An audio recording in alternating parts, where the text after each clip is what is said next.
Despite having led the conspirators up the private staircase at Holyrood, his dagger being used as the murder weapon and his signature being on a bond stating his intention to murder David Rizzio, Darnley still claimed he had nothing to do with it. He had only been at Holyrood for a workplace event, and we'd all have to await the outcome of an inquiry to determine the extent of his involvement. He went back to sulking, drinking, shagging and gambling, and once again claimed to be Scotland's Catholic saviour. This is despite the fact that he had renounced his Catholicism before the Rizzio murder. Darnley seemed to think he was the only man in Scotland that could be both Catholic and Protestant. It's like how George Galloway is somehow an Irish Republican and a massive unionist as well.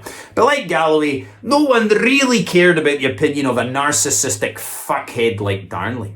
Now, after the birth of James, Mary had fallen seriously ill at Jedburgh. She was close to death, but even still, Darnley refused to visit his sick wife. I mean, he didn't stoop to the level of getting sucked off by a woman half his age while his wife was receiving cancer treatment. He didn't stoop to Tory level lows, but it was still pretty bad. And by November 1566, Mary was well enough to be moved to Craigmillar Castle on the outskirts of Edinburgh. There, her nobles gathered around her to discuss what was to be done with Darnley. There was very real concerns that Darnley might try and snatch Prince James and rule through him.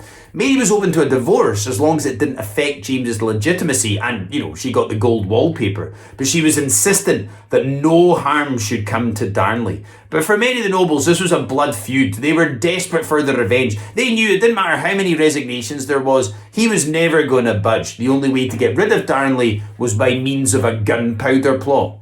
Which, if Boris is still there by the 5th of November, I want to make very clear here, right? I'm not advocating that we should blow up Boris Johnson in the Houses of Parliament. Christ knows if you were to go raking about in the cellars of Westminster right now, you'd find barrels and barrels and barrels of powder anyway. That's just the Tories' cocaine supply for the month.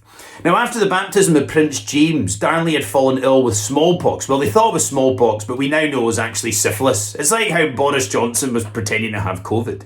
He was recovering at the old Provost's house at Kirklefield on the outskirts of Edinburgh in February 1567, and it was here where the plotters would make their move.